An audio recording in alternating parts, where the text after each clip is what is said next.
So, if you're one of the millions of Americans who rely on Social Security, you've probably heard about the upcoming cost of living adjustment, or COLA. It's meant to be a raise, right? To help you keep up with inflation. But for a lot of people, there's this nagging feeling that when the check actually arrives, it just doesn't stretch as far as it should. Well, in this explainer, we're going to break down the math behind that feeling and show you why your gut instinct is probably right. All right, let's start with the official number. For 2026, the announced COLA is a 2.8% increase. Now, on the surface, that sounds like pretty good news. Millions of Americans are going to see this bump in their monthly benefits, and it's a direct response to rising prices. But here's the multi-billion-dollar question, isn't it? An increase is an increase, for sure. But does it actually match the real-world inflation that retirees are feeling every single day? You know, at the grocery store, at the doctor's office, and when you're paying your utility bills. And you know what? This skepticism isn't just a hunch, it is widespread. A recent AARP poll found that a staggering 78% of people over 50 either doubt the COLA will be enough or they're just plain unsure. That means only about 1 in 5 people feel confident it's going to cover their costs. That shows a huge gap between the official policy and people's trust in it. This gap, well, that's what we're calling the COLA disconnect. So in this first part, let's pinpoint exactly why your check can feel smaller than your bills. So just to make sure we're all on the same page, a COLA is simply supposed to ensure that the purchasing power of your Social Security benefits doesn't shrink over time because of inflation. It's really a fundamental promise of the whole program. Your benefit should keep up with the cost of living. The problem isn't the idea, it's how it's being executed. In that execution, it all comes down to a very specific, and you could argue pretty outdated formula. See, how we choose to measure inflation is everything. And the current method has this fundamental mismatch with the very people it's supposed to be helping.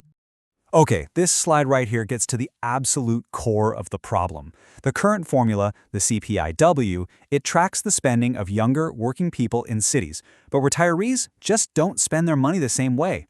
The proposed alternative, the CPI-E, is specifically designed for the elderly. It gives more weight to the things seniors spend a much bigger chunk of their income on, like healthcare and housing. So think about it. We're basically using the budget of a 35-year-old office worker to figure out the cost of living for a 75-year-old retiree. And here is what that mismatch looks like in real numbers for 2026. The official COLA, based on that workers' index, is 2.8%.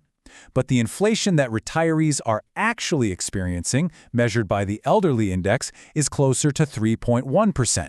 Now that might seem like a small difference, just 0.3%. But these small gaps, they add up year after year after year. And this is not a new problem or some kind of one-off thing. If you look back over the last quarter century, the current formula is given a lower COLA than the more accurate retiree formula in 18 of the past 26 years. It is a systemic issue that consistently shortchanges seniors, slowly chipping away at their benefits over time. So let's move on to what this all really means for your wallet. We're calling this section the real-world squeeze.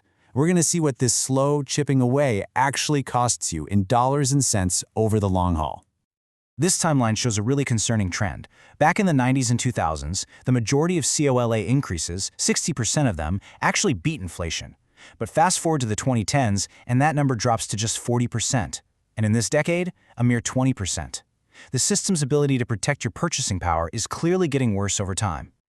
So what does this actually mean for an individual? Well, according to the Senior Citizens League, somebody who retired back in 1999 has lost an estimated $5,000 in lifetime benefits just because of this formula mismatch. That is a significant amount of money that was supposed to be in their pocket. And just look at how the problem is accelerating. For someone who's retiring today, that projected lifetime loss more than doubles to over $12,000 over a 25-year retirement. The gap is widening, and the financial hit for new retirees is getting much bigger. Let me put it another way. The Senior Citizens League calculates that since just 2010, Social Security benefits have lost about 20% of their buying power. A fifth of their value has basically just evaporated because of this persistent gap between the COLA and the real-world inflation for seniors. So what would it take to make up for that lost ground? Well, to restore the purchasing power that's been lost since 2010, the average retiree would need an extra $370 every single month. That's over $4,400 a year. We're not talking about pocket change. For many people, that's the difference between security and struggle. And the squeeze doesn't even stop there. There's another major factor that eats into your benefits: Medicare. Part B premiums are taken right out of your Social Security checks, and with those premiums set to rise again in 2026, they often end up consuming a huge chunk, or sometimes all, of the annual COLA increase before that money even hits a retiree's bank account. Okay, so this leads us to the critical question: what can actually be done about this? The formula is set by federal law, so any real change has to come from Congress. Let's take a quick look at the proposals that are currently on the table to try and address this. There are basically two main approaches being discussed. The first one, the Boosting Benefits and COLAs for Seniors Act. That's a long-term fix. It would get right to the root of the problem by officially switching the calculation over to the more accurate CPI-E. The second one, the Social Security Emergency Inflation Relief Act, is more of a short-term Band-Aid, providing an extra $200 a month to help people cope with current inflation until the middle of 2026. As of right now, the source material notes that these proposals have backing from several key Democratic senators, including Elizabeth Warren and Chuck Schumer. Of course, for any bill to become law, it would need to attract support from both sides of the aisle to pass through the House and the Senate, and that's a pretty significant hurdle in today's political environment. And that brings us to our final thought.